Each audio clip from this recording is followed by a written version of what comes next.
গত কয়েকদিন ধরে সামাজিক যোগাযোগ মাধ্যমে ব্যাপকভাবে ছড়িয়ে পড়েছে কবি ইমতিয়াজ মাহমুদের 2 লাইনের লেখা মৃত শিশু দেখা করতে গেছে তার জীবিত পিতার সাথে। এই দুটি লাইন ঘিরে তৈরি হয়েছে আবেগ, হাহাকার আর বিস্ময়ের ঢল। অনেকেই লিখছেন, বাংলাদেশের ইতিহাসে এই প্রথম কোনো লাশ কারাগারে গিয়ে জীবিত মানুষের সঙ্গে দেখা করেছে।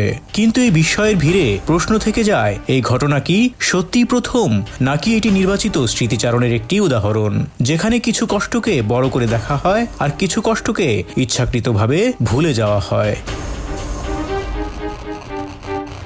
যে ঘটনাকে ঘিরে সাম্প্রতিক এই আবেগ, সেই সাদ্দাম কোনো সাধারণ বন্দী ছিলেন না। তিনি ছাত্রলীগের একজন অস্ত্রধারী ক্যাডার হিসেবে পরিচিত ছিলেন এবং তার বিরুদ্ধে সহিংসতা, সন্ত্রাসী কর্মকাণ্ড ও এলাকায় দখলবাজির একাধিক অভিযোগ দীর্ঘদিন ধরেই আলোচনায় ছিল। কিন্তু সাম্প্রতিক সংবাদ ও সামাজিক মাধ্যমের আবেগী বর্ণনায় তার সে অতীত প্রায় অনুপস্থিত। বরং পুরো ঘটনাটিকে নিছক মানবিক ট্র্যাজেডি হিসেবে উপস্থাপন করা হচ্ছে, যেখানে রাজনৈতিক পরিচয় ও সহিংসতার ইতিহাস সচেতনভাবে আড়াল করা হয়েছে। অনেকের মতে এটাই আওয়ামী নরমালাইজেশনের একটি কৌশল, ক্ষমতার সঙ্গে যুক্ত সন্ত্রাসী চরিত্রগুলোকে আবেগী মানবিক গল্পের ভেতর দিয়ে ধুয়ে ফেলা। অথচ এমন ঘটনা বাংলাদেশের ইতিহাসে নতুন নয়। 2018 সালে জনপ্রিয় অভিনেত্রী তাজিন আহমেদের মৃত্যু সেই বাস্তবতার একটি নির্মম উদাহরণ। তাজিন আহমেদ ছিলেন তার মায়ের একমাত্র সন্তান। তার বাবা আগেই মারা গেছেন। মেয়ের মৃত্যুতে একজন মায়ের স্বাভাবিক দাবি ছিল শেষবারের মতো সন্তানের মুখ দেখার সুযোগ পাওয়া। কিন্তু সেই সময় তাজিনের মা দিলারা কারাগারে বন্দী ছিলেন। তিনি প্যারোলে মুক্তির আবেদন করেছিলেন, কিন্তু সে আবেদন কোনো মানবিক বিবেচনা ছাড়াই নাকচ করে দেওয়া হয়।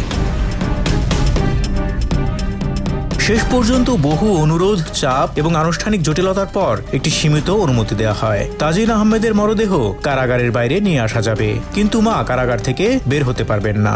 2018 সালে এক সকালে তাজিন আহমেদের সহকর্মী সহ 5 জন কারা কর্তৃপক্ষের অনুমতি নিয়ে তার মরদেহবাহী অ্যাম্বুলেন্স কাশিমপুর কেন্দ্রীয় মহিলা কারাগারের ফটকে নিয়ে যান। কারাগারের ভেতরে মরদেহ ঢোকানো হয়নি। ফটকের কাছেই মেয়ের নিথর দেহ দেখানো হয় মাকে।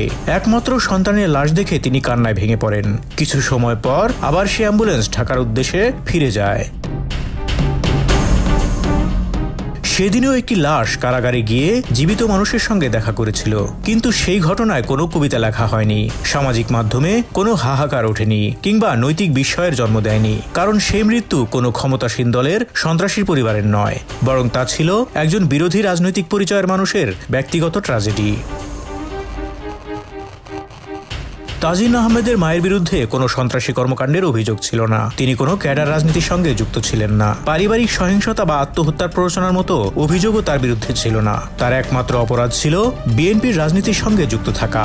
এই রাজনৈতিক পরিচয়ের কারণেই তার বিরুদ্ধে একের পর এক মামলা দেওয়া হয়, তাকে হয়রানি করা হয় এবং শিল্প মন্ত্রণালয়ের চাকরিটিও কেড়ে নেওয়া হয়। সেই সময় এসব ঘটনার তেমন কোনো সংবাদ মূল্য তৈরি হয়নি, কারণ আওয়ামী শাসনের বাস্তবতায় এসব ঘটনাকে তখন স্বাভাবিক হিসেবেই দেখা হতো।